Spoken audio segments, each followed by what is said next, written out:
냉전 체제가 시작된 것인데요. 소련은 사회주의를, 미국은 자본주의를 표방하면서 두 나라는 전 세계 패권을 두고 팽팽한 긴장 상태를 형성하게 되죠. 그리고 본격적으로 냉전이 시작되자 소련은 자본주의 국가들에 대항해서 사회주의를 전파하고 또 사회주의를 수호하는 데 총력을 기울이게 됩니다. 이때 주목할 곳이 있는데요. 어디였을까요? 바로 동유럽이었습니다. 이에 그 자본주의 진영을 대표하는 미국과 영국이 가만 있을 리가 없었겠죠.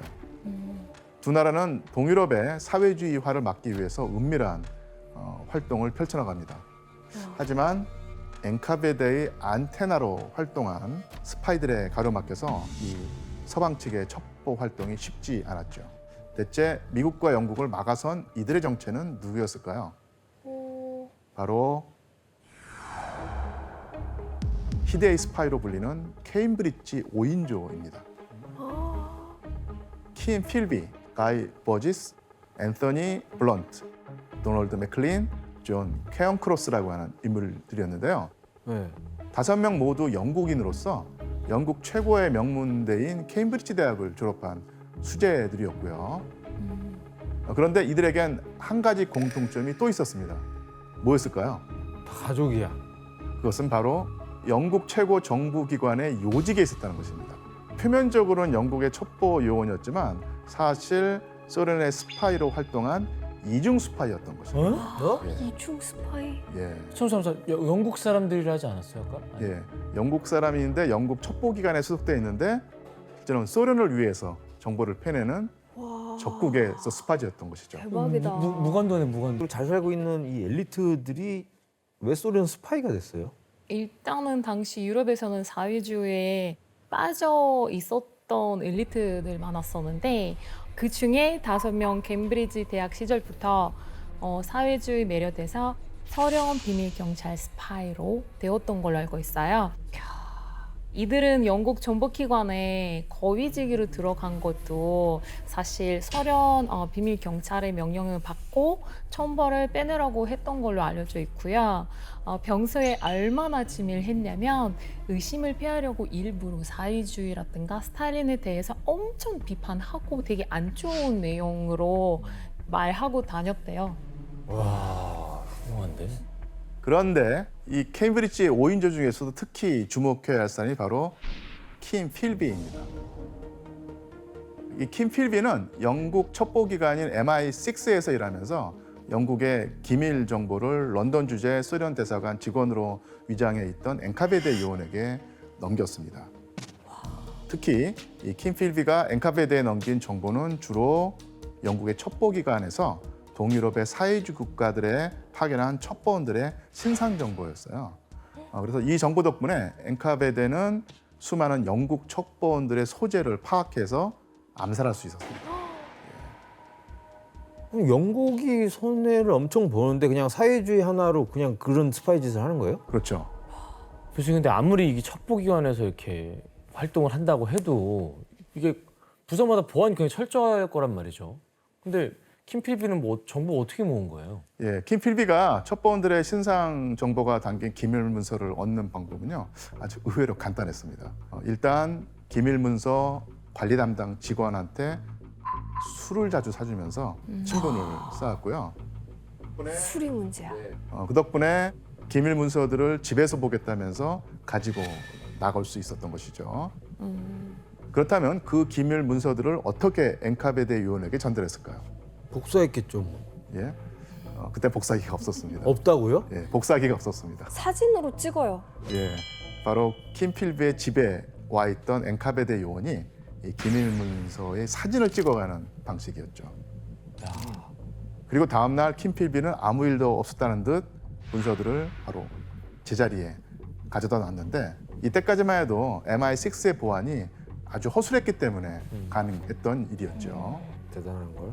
박상민 기자님, 이 영국 첩보기관에서는 아무도 킴 필비를 의심하지 않았던 거예요? 네, 의심하지 못할 이유가 있었는데요. 2차 대전 기간에 MI6에서 소련을 담당하는 기관으로 섹션 9이라는 특별 부서를 만들게 돼요.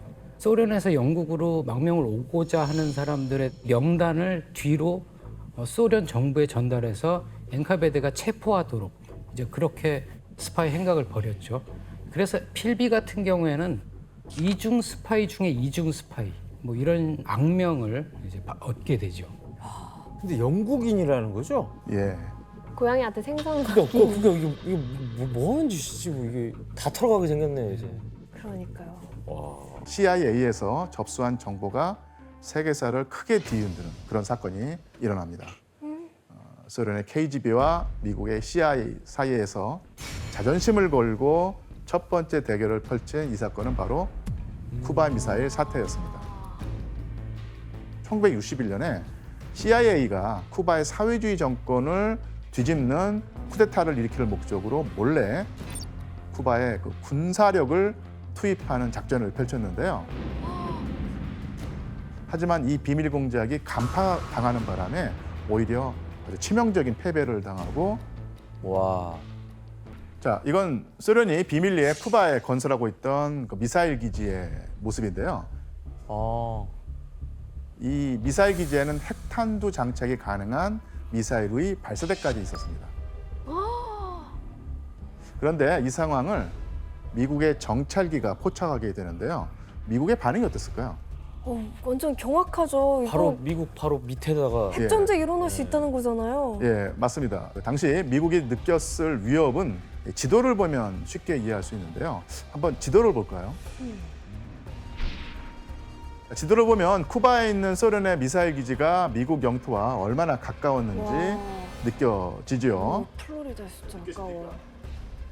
예, 쿠바와 미국과의 거리가 약 150km였기 때문에 와. 핵탄두를 발사하면 단 8분 만에 워싱턴을 공격할 수 있을 정도로 딱 붙어 있는 것이죠. 8분 만에. 의도가 너무 이상하잖아요. 쿠바에다 미사일 기지를 왜 줘? 미국을 견제하는. 그러니까요. 너무 보이잖아요. 예. 저기서 미사일 쏘면 끝이죠, 정말. 그냥 그렇죠. 저거는 그냥 미국을 위한 기지잖아요. 그치, 미국을 겨냥한 거죠, 완전. 바로 도발 아닌가 그냥? 도발이죠. 그래서 미국은 소련이 쿠바 미사일 기지 건설을 강행한다면 아예 쿠바를 침공할 각오까지 한 상황이었어요. 야. 그래야지 뭐 어떻게 저거?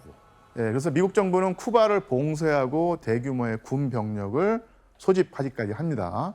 예, 심지어는 핵탄두 미사일 탑재를 해놓고 비상대기 명령을 내리기도 했죠.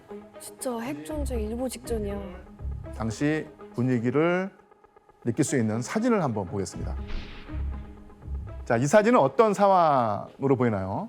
아니 배하고 같이 나란히 가고 있는 거야? 아니면 저 비행기를 실은 배는 비행기가 아닌 배에 것 같아요. 꽂혀 있는 거예요, 뭐. 저 배가 폭격기가 가득 담긴 상자를 싣고 쿠바 해상을 지나가는 소련 화물선입니다. 그리고 그 위에 바짝 붙어서 정찰 비행을 하는 것은 바로 미국 공군의 전투기인데요. 아 서로 다른 아 야, 그냥 바로 저게 공격할 수 정찰이에요? 있네. 저게 정찰이에요? 대놓고 저렇게 하는 게 정찰이라고? 아, 해봐 이건데? 뭐해? 맞아. 이거잖아. 니네 뭐해? 이건데? 예, 소련의 공격 무기가 쿠바에 전달되지 않도록 미국 공군이 견제하는 상황이었죠. 와. 이렇게 미국과 소련이 당장 전쟁을 시작해도 이상하지 않을 상황에서 당시 미국의 대통령이었던 존 F 케네디가 대국민 연설을 하게 됩니다. 어떤 이야기를 했을 것 같나요? 전쟁이 일어날 수도 있으니 마음 단단히 먹읍시다. 구성을 통해서 소련에게 최후 총첩을 보냈습니다. 제3차 세계대전, 핵전쟁이 터질지도 모르는 일촉즉발의 상황이었죠. 가만두지 않을 거야, 이거. 예. 그런데 이때 CIA는 스파이였던 펜콥스키를 통해서 중요한 정보를 입수하게 됩니다. 뭐죠? 바로 쿠바 미사일 기지의 실상이었습니다. CIA가 이전까지 소련에서 개발한 미사일들이 설계한 만큼의 사정거리까지 도달하는데 성공한 적이 없다는 사실을 알게 된 것이죠. 그리고 쿠바 미사일 기지에서 연료 공급이 원활하지 않아서 이 운용에 큰 어려움을 겪고 있다는 정보도 얻어냈습니다. 그럼 생각보다 위협적이지 않다는 거네요? 실제로는 기술력이 많이 딸렸다. 예. 펜콥스키의 정보를 바탕으로 해서 케네디는 소련과 협상을 택합니다. 소련의 후르쇼프가 미국이 그 튀르키예에 배치해둔 중거리 미사일을 철수하면 소련도 쿠바에서 미사일 기지를 철수하겠다고 제안을 했던 것이고 받아들인 것이죠. 와. 이때 CIA가 소련의 그 미사일 전력 실상을 확보하지 못했다면 오히려 미국은 소련을 견제해서 치명적인 핵전쟁을 시작했을 수 있습니다. 와. 불륜을 저지른 다음에 새 연인과 결혼하려고 했었는데요. 그러려면 그 전 부인에게 우리나라 돈으로 약 3,500만 원의 위자료를 지급해야 했어요. 우리나라 돈 3,500만 원이 없어서 나라를 팔았다고요? 이게 진짜 맞아? 말도 안 돼. 그래서 돈을 받고 KGB에게 그 기밀 문서를 팔아넘기기로 한 것입니다. 그렇다면 에임스는 이 기밀 문서들을 어떻게 전달했을까요? 사탕이에요. 아하, 땡입니다. 사진을 볼까요? 우체통을 보면 에임스가 KGB 요원을 만날 때 남긴 어떤 비밀 암호가 있는데요. 우체통을 보면 있다고요? 예, 우체통을 눈여겨보시기 바랍니다. 뭔가 뭐 부자연스럽게 눈에 띄지 않습니까? 부자연스러운 거요? 예. 저 우체통 위치 너무 생뚱맞아요. 나 뒤에 나무가 막 잘려 있는데? 그거는 그게 그냥 아닌 것 가지치기 같아요. 한 거예요. 뭔데요? 저 하얀색 무슨 이렇게 분칠 같은 거요? 위에? 어디 스크래치가 있지? 저 독수리 위에. 저거는 에이, 저 정도는 뭐. 저걸로? 지원 씨, 정답입니다. 저거예요, 진짜? 예. 설마 그 했는데. 에임스는 KGB 요원과 이 만남이 필요할 때마다 사진처럼 우체통에 하얀 분필로 표시를 남겨놓은 거예요. 와, 지원 씨 진짜 똑똑하네요. 예. 아, 정말 스파이의 자질이 아주 다분하네. 교수님, 그러면 이 에임스는 KGB에 어떤 정보를 주로 넘겼어요? 에임스는 주로 소련 내부에 있는 이중 스파이 명단을 이렇게 KGB에게 넘겼죠. 에임스가 넘긴 인물들 가운데는 엄청난 거물도 있었는데요. 바로 그 드미트리 폴리아코프라고 하는 인물인데 군 정보 총국 간부여서 소련의 고급 기밀에 접근할 수 있었거든요. 그래서 폴리아코프는 소련의 군사 기밀을 여러 가지로 빼돌렸는데 특히 CIA에게 아주 큰 도움이 되었죠. 에임스는 KGB에 그렇게 정보를 팔아 넘겨서 결국 필요한 위자료를 다 받았어요?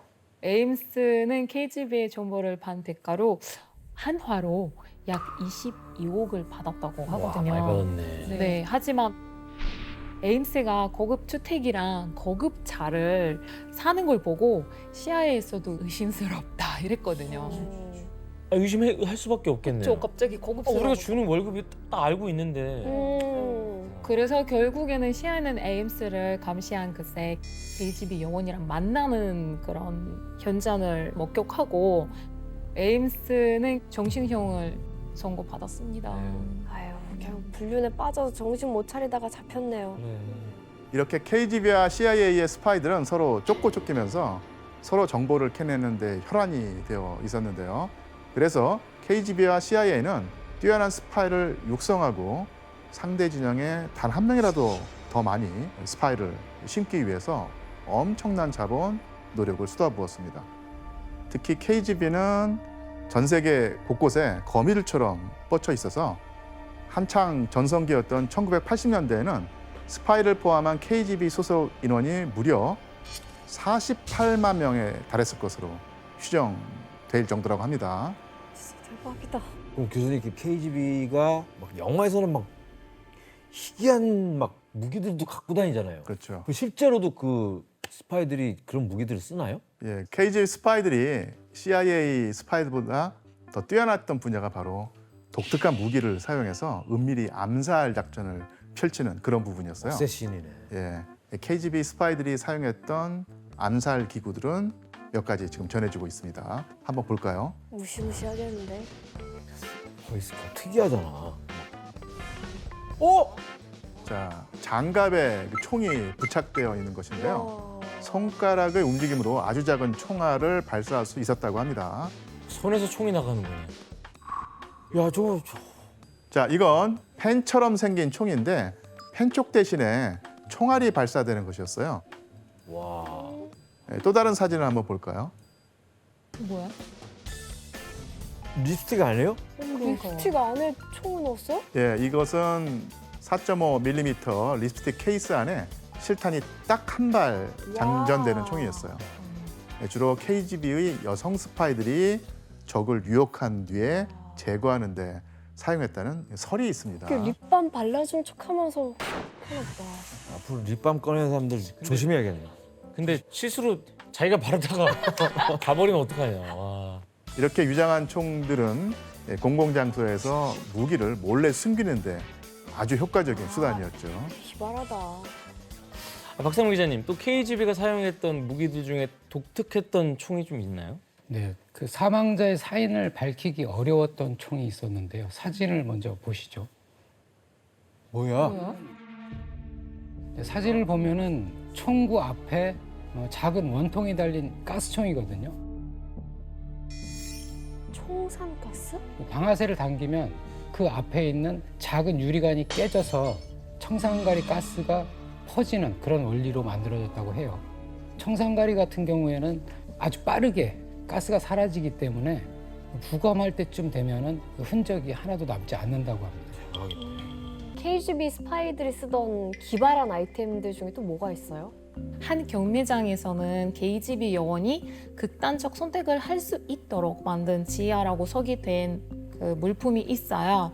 경매장이요? 네, 깨물면 독이 이렇게 펼쳐가지고 몸에 자살 장치라고 이렇게 소개를 되어 있었어요. 적한테 붙잡혔는데 너무 힘들거나 네. 그런 걸 피하기 위해서 만들었대요. 근데 저거는 영화 같은 데서 많이 봤던 것 같아요. 나도. 예. 고문당하다가 이렇게 막 딱 깨물고 뭐 죽잖아. 그런데 냉전 이후에 소련은 이 과학기술에서 자본주의 국가들에 비해서 점점 뒤떨어져 간다고 생각을 했고요. 그러자 소련은 단기간에 미국과의 격차를 줄이기 위해서 첨단 기술이라면 무엇이든지 가리지 않고 빼오려고 했죠. 이에 KGB는 특별히 라인 X라고 하는 부서를 만들었는데요. 소련이 필요로 하는 기술에 대한 서방 국가들의 연구 개발을 염탐하고 그 기밀을 훔쳐내는 임무를 맡겼습니다. 결국 이게 다양한 방법을 통해서 KGB 요원들은 미국의 항공기 부품, 탄약 제작, 수중 TV 카메라, 고급 제트 엔진, 인공위성 이런 등 온갖 분야의 기술을 빼내는 데 성공을 합니다.